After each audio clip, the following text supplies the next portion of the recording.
Oh, hey guys, I'm Carly. I'm an alcoholic. My sobriety date is June 10th, 2008.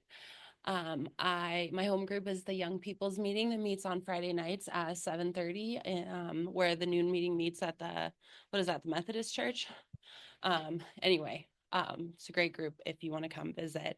I have a funny story. So Stanley asked me to speak about what, like a month ago, and I was like, well, I just spoke here because the speaker hadn't shown up. And so Suzanne's like, you should speak. And I was like, okay. So here I am, like in my horse t-shirt and, just didn't really prepare anything. But my sponsor once told me that before I speak to just go in the bathroom and say a prayer. And so that's what I did. And it was helpful for some, for people. And that was really nice. And then the other day, someone had asked me to speak at the zoo group, and I put it in my calendar, and then I kind of was like, okay, it's coming up.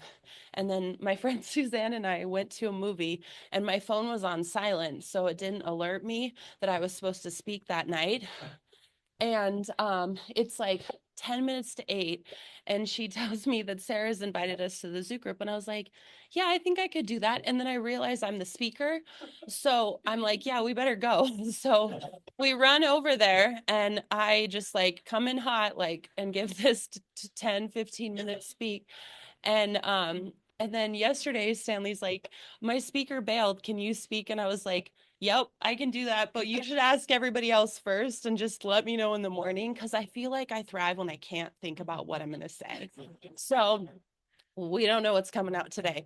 But I just wanted to give you guys that because I feel like I do better when I don't prep, because my prayer is always that God will speak through me and take me out of the equation, because I really just I share my experience, strength, and hope, but I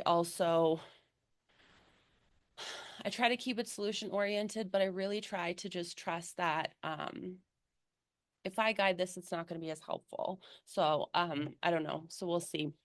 Um, I will tell you that I think I was probably an alcoholic from the get-go. I grew up in a house that, you know, outwardly nobody was an alcoholic. Like my grandpa was probably a functioning alcoholic, and my uncle has been in and out, but like sometimes he just finds the Catholic Church and like that's good enough, or he'll come to AA or just say he's not drinking. So those are kind of my only two experiences of people sort of having drinking problems, but AA had never been on my radar. And I didn't really pick up on that really until I got sober, about those people in my life. And but when I was born, my mom told me at some point, which I realize now is super messed up, that I was uncomfortable in her arms when I was born. And, and we butted heads basically from the get-go. I was a very difficult child. I fought with her constantly from a very early age. Like, I was not one of those people who got into my teenage years and just started fighting with their parents. Like, I was 2 years old, like, disagreeing with my mom and like questioning everything. And I feel like I've always had a really busy mind. And so naturally, I was always getting in trouble in school and, questioning teachers' authorities, because I didn't feel like if they didn't have a reason for telling me why I needed to do something, like I wasn't going to do it. Like, back up what you're saying. And yeah, maybe I'll do it. But if you don't have a reason to tell me a rule. And so, my mom joked that, I was like Curious George, and also like I never really learned the word no. Um, because I thought it was negotiable. I thought that if you tell me no, like that's just the first offer. Like we get to engage in a conversation. And so, um, but it worked for me because I could manipulate any situation from a very early age. Like I danced with like trouble from the get-go. I brought lipstick to school and wrote on the side of the building. I tried to flood the school with one of those brain erasers. I like shoved it into the the sink and then shut the stall door and turned on the water and crawled underneath and thought, if I flood the school, we'll get to go home. And you know, and this was in elementary school. And I was always like trying to do something that was, you know, setting myself apart because I also have been this tall since sixth grade. I grew 3 inches in middle school. So going into kindergarten, I was like 5 feet, which is huge. People always thought I was like a fifth grader when I was in kindergarten. I had a very long face and it was mature. I always got mistaken for being much older. I was in this theater company when I was a kid, and I was like 2 feet taller than all the kids in my grade. And all the parents were getting mad because I was like outshining everybody on the stage because they thought that I was older. And my mom was like, she's in that grade. And so, I just, we come in here and we think like, oh, I'm unique. But I had this experience where I quite literally was alienated from my peers because I had this busy mind that was constantly like seeing a world in a very weird space that was not reality. Like I've been seeing ghosts since I was a little kid. Like I've always been very weird. And um and so I had trouble connecting with my peers. And I remember just thinking like, these guys just don't get it. And then in addition, I couldn't connect because everybody thought I was older. Like older men were coming up to me. People were, you know, just trying to treat me like an adult. Um, and then my dad had a coffee shop and I started working there when I was 8. And so I was around adults my whole life. And my family is pretty well known in the community. I grew up in Helena. My grandpa started a sporting goods store that is still there to this day. Everybody knows what it is. Everybody knew who my grandpa was. He was a very successful businessman. And my dad, well, he's my stepdad. I didn't have a relationship with my dad much growing up, and I resented my mom for that, but she never had anything to do with that. That was all me. Um, that I resented him. He left, so that's his deal. But she didn't have anything to do with that. And I blamed her for a really long time and used that as an excuse to drink. But my dad, so I'm calling my stepdad my dad. That's when I refer to my parents. That's what I do. He had this coffee shop and I was working there, and it was this like iconic coffee shop that he'd started when he was 25. So everybody knew who my dad was too. So everywhere we would go, I would know people. And so when I was in the throes of my addiction, that was really like, it was like a PR like disaster almost because people knew who we were. And I was just this hot mess constantly. Um, but I also learned to interact with adults really early on. So I became this like really effective communicator, and I was able to have adult conversations. And I grew up in a home where nothing was off the table. And so like if we wanted to watch a rated R movie and we were in elementary school, my family would have a family discussion about it and like why we could watch it or whatnot. And then, and then we would talk about it and we were watching it. So I grew up like in a very, you know, it was really cool because my mom like she was a college professor and my sister was always in academia, and so I grew up in this very like knowledgeable home. I read a lot and I really enjoyed that. But having a very busy mind, and in middle school feeling really like I couldn't make friends. I had one really good friend that I'm still friends to this day with, but I just felt really alone. And I did sports. Like I was really good at basketball and I was really good at volleyball. And so that helped me kind of have a part of, but I was also a head case. And so it kind of just kept me from being like really great. And then I got into high school and I found drugs and alcohol. And all of a sudden I felt like, oh, this is my thing. Like I can interact with you guys and I can fit in and I can be a part of. And I no longer had all this shame and this feeling of I'm this weird person that nobody wants around. People all of a sudden were like, "Oh, she's cool," because like I would dance and and I was really outgoing. I was a terrified little kid. I was afraid of water. I was afraid of the dark. I used to have panic attacks when I was a kid. And I'll give my mom credit, even though we still have kind of a weird relationship. She's the type of person that if you want a nurse, like she's the nurse, like she's the good nurse mom. And and so when I would have panic attacks, her background was in psych nursing. And so she would use these like relaxation exercises with me to help calm me down. But from the time I was a kid, I was just like so restless. Um, and yeah, so, oh, and I'll give you this too, because this really added to a lot of trauma and trust issues that I'm still unpacking. I have like a severe phobia of bees.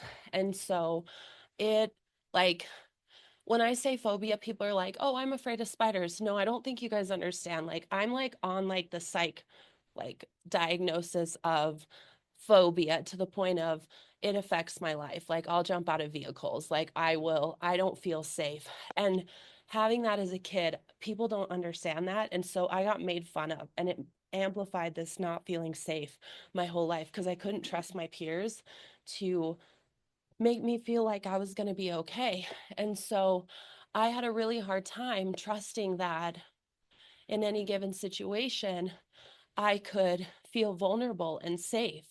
And then I would be at home and, my sister and I love my mom and bless her little heart. She did everything she could to love me and do everything she could, and it was all based in love, but she compared my sister and I a lot together, and so my sister was this high achiever. She was exactly like my mom. She just kind of coasted through school. She coasted through college. She has a PhD now and is like quite literally like a scientist working in a lab, like doing all this research at this huge school in Alabama, and very accomplished. And I was always the crazy one. I was always getting in trouble. Like Katie got all these really good grades and she was, the golden child. And that was really hard for me because I felt alienated in my family. So when I was drinking, I started to find camaraderie. I started to find these people and I felt like I could be seen and I felt like I could exist in a space where I didn't care what you thought and I didn't feel this like loneliness. Um, but pretty much from the get-go, I was off, you know, running. By the time I was a sophomore in high school, I wasn't going to be graduating. Like I was definitely on the track to be a dropout. And my grandma and my mom, thank God, intervened and I had some money from my grandparents. And so they put me in this Christian high school thinking that would reform me. And And it kind of did for a minute because I remember seeing this like light in these people's eyes, like they had found Jesus and they were like, awake. And so I was like, I want that. Like, I want to look you guys in the eye and feel this joy. So I got baptized and I went through the whole thing. And like, I just kept reading the Bible and like trying to like understand it more and asking for forgiveness, but I kept drinking and I kept using and then I would be like, forgive me, all this stuff, and I couldn't figure it out. So then I thought, well, I'll go to a Baptist college and I'll, live in California and I'll double down my efforts. And I failed out my first semester. And then I wrote this long, but my intentions were so good. Like I really thought that I could do this. And I wasn't drinking because it was like a dry campus, but I was shoplifting every single day. I would go with my friend and we would take these giant tote bags and we would go to Nordstrom and just load our bags up. And Nordstrom has this very crazy customer service policy. And so they essentially let us get away with it. And, um, and I like got a high from that. And so I was doing that. And then I started stealing food from the fridge that I knew didn't belong to me on my dorm and alienated a lot of people that were trying to be my friend. And right around that time, my mom called me and my grandma had gotten sick. And my grandma I just want to give a little background. She was the only one that I really ever felt was in my corner. She would be the buffer between my mom and I. She loved me unconditionally. She saw me for who I was. We had this connection to dogs. Like, she loved dogs.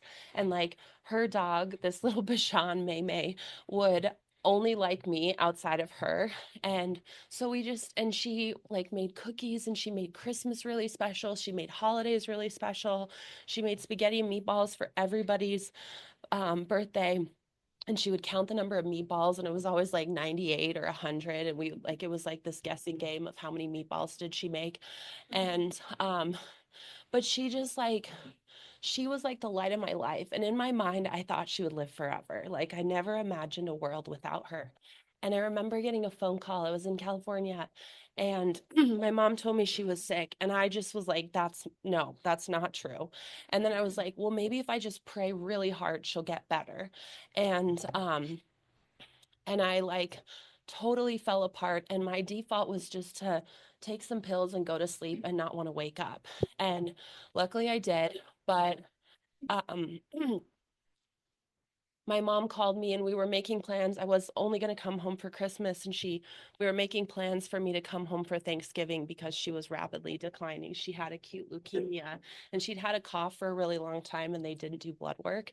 So this was like really, when they finally realized what she had, it was like too late. And so about 2 weeks after her diagnosis, my mom calls me, and her lung has collapsed, and she can't talk because she's too focused on breathing. So I have to essentially say goodbye to her on the phone, and she can't respond back to me because she needs to like focus on breathing. And I just remember like having this conversation, and I kept talking about Jesus. And I just remember like when I got sober, I I lived with this guilt that like I didn't get to have this authentic moment with my grandma before she died. And because when I told her I loved her, and I know she knew I loved me, she loved me. But in sobriety, I've been able to develop this very spiritual connection with her, and it's transformed my sobriety. And I feel like I've been able to really connect with her and essentially make a living amends.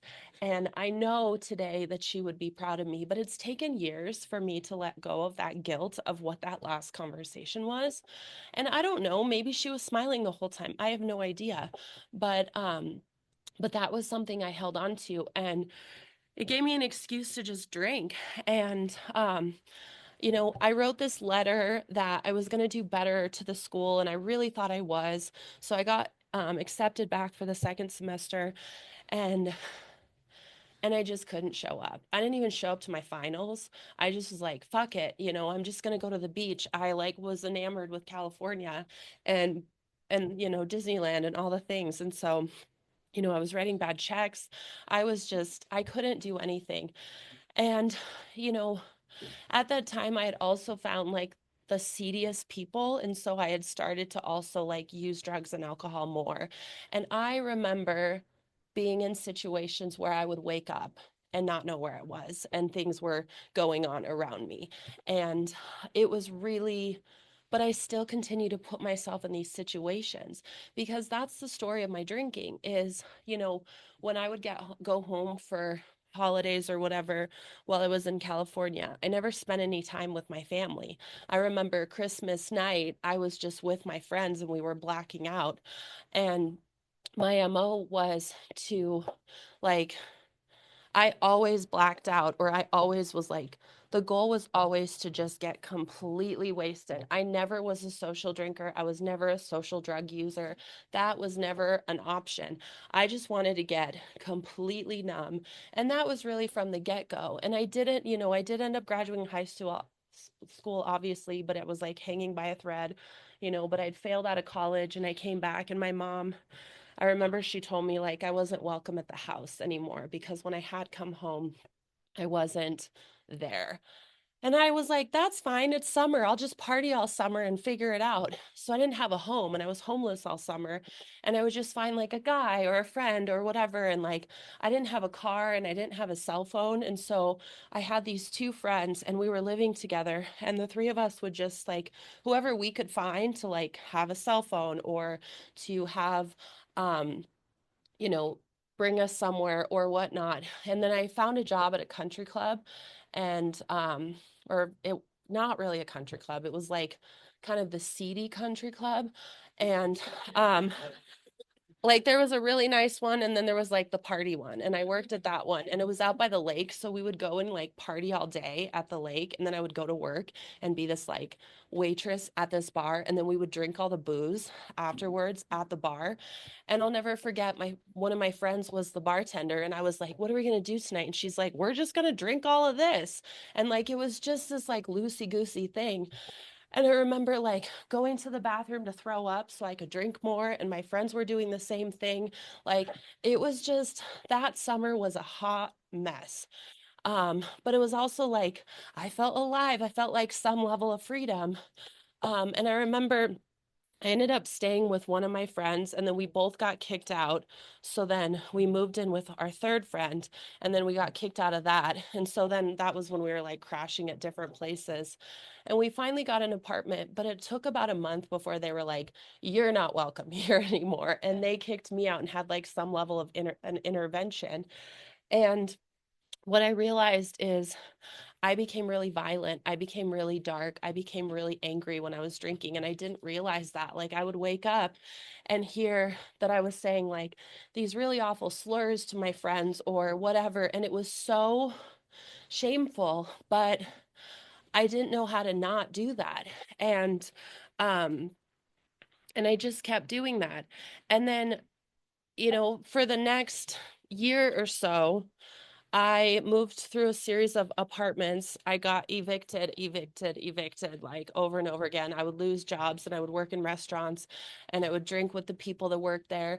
I remember I was working at Macaroni Grill and I was with this really cool crew and we would party every night afterwards. And the next morning I was always late to work and everybody seemed to be able to show up on time except for me. And I remember my boss was like, Carly, you need a breath mint because I smelled like booze. And then one day they suspended me for 5 days because I had been late too often. So I was like, sweet, I can just party this whole week. And at one point, I picked up my friend from jail because these were the people I was hanging out with. And then we partied because he had gone for drugs and alcohol. And we partied that night when I picked him up. And this was just such a normal thing. I didn't know that that wasn't normal. I thought that this is just what people did. And it was also like 20 at the time. So like this felt like that's what you do when you're 20. Um, and then the day that I was supposed to go back from work, I was late, obviously. So they fired me. And so then I worked just a series of jobs.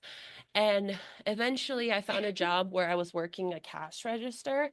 And so I realized because I'm good at math, I could figure out how to charge these people just a little bit more for their items so I could skim off the top and be able to afford whatever I could, because my mom at that point had intervened and started taking my paychecks so that she could pay my rent because I wasn't paying my rent. Um, and I ended up become I started using drugs at a level that was so bad I would get strung out. And I wasn't drinking at that point all of a sudden. So I thought that I was managing it. I remember I thought, I'm not drinking. I don't smell like booze. Like I'm totally good. But I was also nodding out while I was driving. And I would go to my parents' house and I was slurring my words. And when I didn't have anything in the morning, I would be actually literally physically ill and I wasn't eating, so I was completely emaciated. And those last 6 months were extremely dark. The only reason why I showed up to work was so I could steal. And um, the only phone calls I would answer were the people that were going to get me my fix. And I had gotten arrested, but I only went to holding and because I'd gotten out on bail. and the bail bondsman was always calling me. And so or he would show up at my house. So I had this closet that I would keep the door open so you couldn't see through the little hole in the window. And I drew all my blinds and I would just lay on the couch and I would go from my bed to the couch. And that was my like existence. And I always had a garbage can by my bed because I was throwing up stomach bile every morning because I didn't have anything in my system, but my body was shutting down. And that it literally was like a rat wheel. That was my day every single day. And at one point, I went to a drug and alcohol counselor. I agreed to it. I don't know why. And I came in with a plan, of course, as we do. I'm going to read a book every day, week, and I'm not going to smoke pot except on the weekends and like all this stuff as if that had been working for me up to that point. And um and I remember he told me to essentially do like a fourth step. He told me to do like when I started drinking and using, at what age, and just like write down the progression. And I was like, oh, I can do this, no big deal. And I remember writing it all out, and somehow I had started to have a willingness of some kind, but I wasn't like, there was no awareness there that I had had a problem. But it wasn't until I wrote this down and I was looking at it, and was, it was like, holy shit, this is, where's the next year going to be? Because this was not what I had chosen. All of the things that I was really passionate about, sports, I was a singer growing up, like I loved music. I loved art, I loved to write, like I loved film. I mean, I loved photography. There was all these things that brought me joy. And my existence had been like, you know, it had come to just existing in a space to get whatever I could to feel better. That was literally the only reason why I was living. And so I don't remember if that stopped me anytime soon, but there was one morning when I woke up and I was just exhausted. I literally couldn't do it anymore. I remember thinking, I can't fight another day. It's that point in the book where you can't imagine a life with drinking and you can't imagine a life without. And I didn't know what was in store for my future. So I called my mom and I was like, I can't do this anymore. And she had, in like a blackout, told me that if I fucked up again, I would go to treatment. So I knew something was out there. And she's like, oh, we can get you in on Wednesday. And I remember being like, oh, wait, maybe not. Like, maybe I don't have a problem. Um, but I remember feeling free for the first time because I had finally surrendered. And it was kind of that first, you know, in a way, sort of taking that first step. And I think it's been my experience in sobriety that I've had multiple spiritual experiences. I feel like I've been rocketed into the fourth dimension, but I feel like the longer I stay sober and the deeper I do this, my eyes become more and more and more awake. And I feel like I just keep leveling up. And, you know, if you've been sober for a while, or if you're wondering, like, is this it? I'm just not drinking. My life isn't getting better. Like, keep digging, keep asking questions, be curious, because that curiosity will literally open your mind in a way that is going to, it's almost like this psychedelic high. Like, you start just like, I don't know. It's really cool. I just love, and I still question everything. I still push back on everybody. I'm still that rebellious kid. So I ended up going to treatment, but I remember on the way there, I told my sister to like take care of my bongs while I was gone and like all this stuff. And then I would, figure out how to do it when I got back. But what was really jarring when I got to treatment, and I'm grateful I went to treatment because I don't know if I would have gotten sober. But the only thing that I can tell you that I learned in treatment was that I have a fatal illness, and I learned what alcoholism was, and that this is something that if you have the manifestation of when you put alcohol in your body, you can't stop. And when you're not drinking, you're thinking about drinking constantly. And literally at the end, it was like I was living to drink, and the only thing that was going to stop me was death, institutions, or jail. And and that the only solution was to go to Alcoholics Anonymous. And I know we don't have a monopoly on recovery, but that thing was hammered over and over and over again in my head. And so, I remember the day that somebody would get out, they'd be like, "What are you going to do?" And they're like, "Get a sponsor, get a home group, go to meetings." So, when I got out, I didn't know what to do. So then I was like, "Oh, get a sponsor, go to meetings, get a home group." So that's what I did. And I was terrified. And I literally had to take it moment by moment. I was calling the treatment center like by the hour to talk to people in the treatment center because I knew who they were and they were my people as I slowly kind of dipped my toes in the water. But I was going to so many meetings. But I would come in late. I would leave, I wouldn't leave early, but I would leave right at the end. I would have this big candy bag that I was always eating and like being disruptive in the meetings. Um, and I never fully like dove actually in, but there was a moment at 6 months sober where I had this moment where I wanted to drink or or use, and I didn't know what to do. So I called another alcoholic. I was afraid to call my sponsor, so I called another alcoholic, and it was one of my friends I'd made at the lake that summer before, and he'd gotten sober 6 months before me. So we had this like common bond. And he talked to me for like an hour. And it was at that point that I realized the way that I stay sober is you guys. Working with another alcoholic at the end of the day is the thing that doesn't. It's the thing that never fails. The reason why I'm here is to develop a relationship with a higher power and then in turn be an example for you guys. And like it doesn't matter if you guys stay sober or not. If I'm reaching out to you, if I'm working with you guys, I'm going to stay sober. I was having this conversation the other day with some other alcoholics, and we were talking about how one of my friends is still very new, and she was talking about how she doesn't want to sponsor yet. And I was like, you just have to be like one page ahead of them in the book. Like, really, that's all it takes. Like, as long as you're just a little bit ahead, because I was a hot mess of a sponsor in the beginning. Like, I didn't know what the hell I was doing, but I knew that I had this book, and that if I read the book with them, I would stay sober. And not a lot of them stayed sober, but that's not my fault. Like I showed up for them. And I can't keep anybody sober and I can't make anybody drink. And if we don't have the willingness to do this, like I have to have the willingness to show up too. And if I don't have that, like, you guys aren't going to waste your time. I mean, you'll still welcome me back with open arms every single time. And that's the beauty of Alcoholics Anonymous is like, I can fuck up over and over and over and over again. And you guys are always like, keep coming back. Um, and thank God I didn't have to relapse. But I struggled to not be totally insane for like at least 5 years.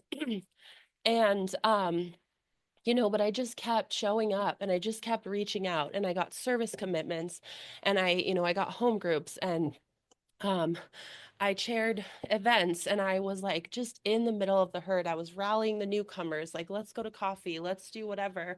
And I was always trying to create the fellowship that I crave because that's all I wanted in drinking is I wanted to connect with you guys. I wanted to have friends. I wanted to have people that like loved me for me because I always felt really not a part of. I always felt really unsafe in the world. And I always felt really like I was this weird kid that was always trying to be silenced. That was always too much. That was always I'm too loud. Like, why did you say that? And these were coming from like my mom or my teachers and like people that were really close to me. And so when I got here and you guys were like, Carly, you don't have to apologize for that. Or like, it's okay to take up space. Like that was revolutionary for me. And I'm still unlearning all of that stuff. I'm still apologizing for things that I probably shouldn't apologize for. I'm still in my head and convinced like I'm gonna get fired if you're gonna call me into the office, but it's just to tell me I'm doing a good job or whatever. Um I'm still convinced that like when you guys are hanging out, it's because you don't want me to hang out with you. Um, but I'm learning to, you know, I said that the point of this program is to develop a relationship with a higher power. And that's really the only thing because I have to have a sufficient substitute if I'm going to stay sober. drinking and alcohol is so much more powerful than I can even comprehend. And it's cunning, it's baffling, it's powerful. And if I don't have something that is bigger than that, I am never going to stay sober. And so the last couple of years, I ended up going back to college and graduating. And I had the best time in college. I wrote a paper with my professor. We won an award. I wrote for the school newspaper. I made a host of friends. Like I had the best college experience. And it was like I got to redo this thing. I remember in early sobriety, I would watch all my friends at this old college that I had gone to when I screwed everything up. And I had this deep like level of shame that like I wasn't going to have that experience. And then a few years later I got to have that experience and it was so beautiful. Um I got married and then I got divorced. But and I but what was really interesting about that was that I learned so much in that relationship because I learned that I recreated that relationship with my mom in my marriage, where I married somebody that offered sort of this savior complex because I still, at 8, 9 years sober, thought that I couldn't fully be self-supporting and self-sufficient. I didn't fully lean on my higher power to be able to take care of me on my own. And so what I did is I repeated this pattern where I found this man who wanted to be that for me. And as a result, I self-abandoned and I got smaller and smaller and smaller and smaller until I had like a mental breakdown in sobriety and I ended up in the hospital. And I remember being so ashamed of it, but also being like, you guys aren't, you're not listening. I'm not okay. And I realized I wasn't okay because I had self-abandoned and I was trying to make sure that you guys were all okay, meaning the people, in my life, really outside of this program, because I feel like you guys are all working this thing and we're all going to be fine if we have a higher power. But the other people in my personal life, I was constantly self abandoning in order to make them feel better. Because if my existence is uncomfortable for you, then that means I'm uncomfortable because I don't want to push back on being myself and being authentic in that. So I had this moment where I went to a Justin Bieber concert. So I always talk about Justin Bieber was like my ultimate spiritual awakening. Um, and I had this epiphany that I didn't want to be married anymore because I felt alive, like really, truly alive. And I was with my girlfriends and it was this beautiful moment. And so I went back and I was a different person. And I started having conversations with my husband. And then I left him and I moved to Missoula and I just started leaning in. And at that point, I felt like I couldn't escape my sort of crazy, like, I'm still kind of a victim mentality, even in AA in Helena. And I felt like I couldn't outlive this shadow of like, oh, there goes Carly. She's just kind of crazy. And even though I was like doing the thing and I was sponsoring people and I was getting involved, but what I realized is like, that's really about me. Like, I'm perpetuating this reputation. And like, if I give you guys permission to perpetuate it, you're going to. But I need to really lean into myself. So, I started to really lean into you guys. And I realized at 14 years sober, when I moved here, I had value in the rooms. I had something to offer.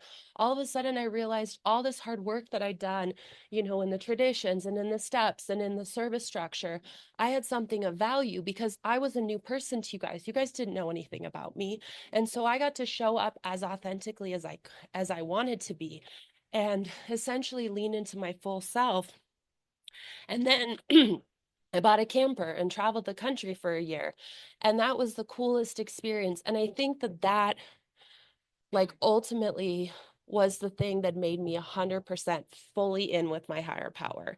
Because when you travel alone and you're towing a camper and all you have is yourself and your higher power, and I went to meetings and stuff, but I had to figure everything out on my own. Like if there were hiccups, I had to be like, okay, God, like what's the solution?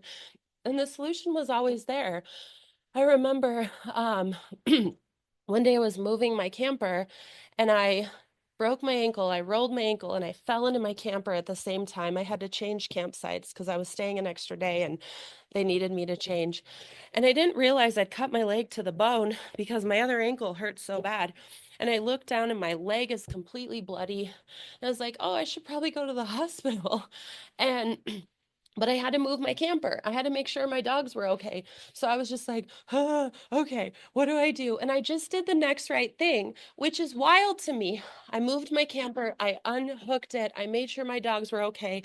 I drove myself to the hospital and I was okay. Like, I didn't have this like crazy trauma associated with it. I mean, I have a gnarly scar, but that's a good reminder of like, in absolute crisis, like I can totally have this faith and this trust, and I don't have to just blow up my life. Because before, even in sobriety, when I would have these crises, like like moments, I would blow up my life and I would like find a man, or I would find a way to like stir up drama, or I would go on a shopping spree with money I didn't have, or what binge eat, like whatever. It was always something external. And it made me realize like alcoholism is always alive and well in me, and it's always going to show up. And the way that I keep that at bay is it's not going to ever be fully at bay, but the way that I keep it at bay is to continue to show up no matter what. I came back to Missoula and I got a home group. I got a sponsor again. I, I really dove in deep with my friends, and I feel like I had all these beautiful moments on my trip. And to go back to like the grandma thing, I hadn't like moments where I felt her presence the whole time I was on my trip. I felt like she was protecting me. I met a dog named Josephine in New Orleans, and like, who names a tiny poodle Josephine? Like, that's her name. And this woman was like yelling, Josephine, Josephine. I was like, what is happening?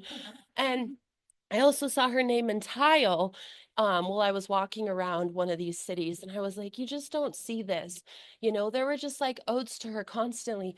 I found out at the young people's meeting that I go to now that I have a cousin that is now sober that was like 2 years old when I was like maybe in the throes of my addiction, but he came up to me and was like, I think we're related on my grandma's side. So now I have this like, it's this crazy thing that keeps happening, and I just feel like I'm finally getting back to this joyful person that I've always wanted to be, because I think despite all of the suppression of wanting to be joyful and not being able to fully be that, because when I'm truly like a joyful, happy, spirited person, I am a big space. Like, I come in, I roll in hot, I'm like loud, I take up space, I'm wild, I say my opinion, and I'm a disruptor naturally.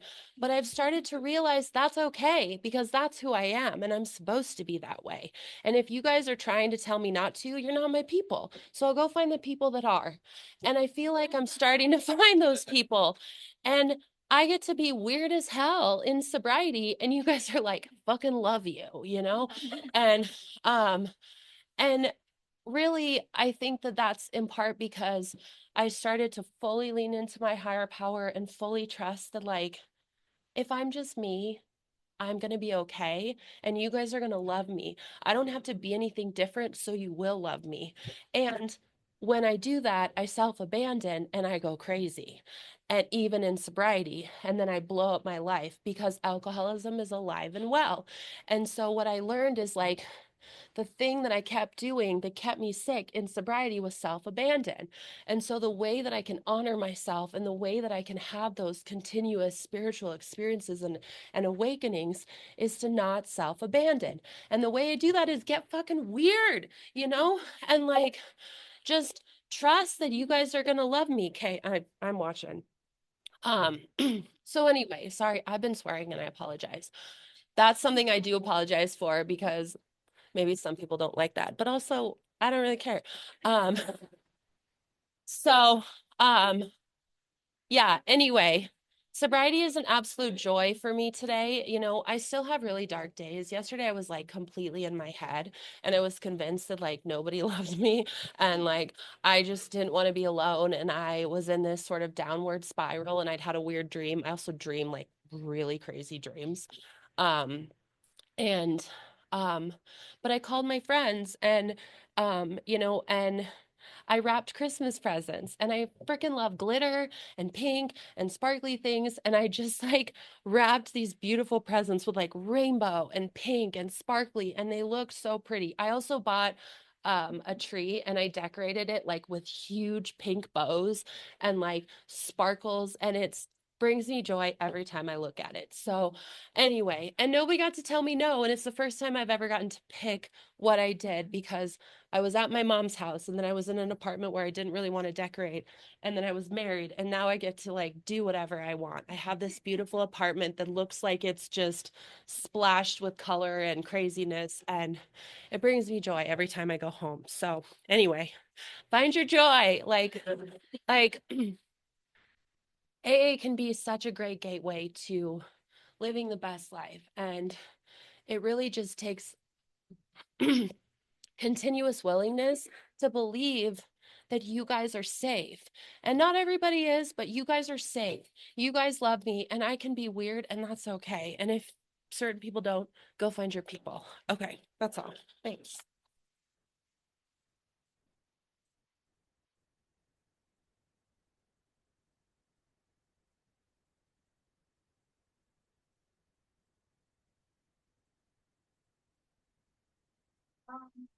Favorite and unreflected,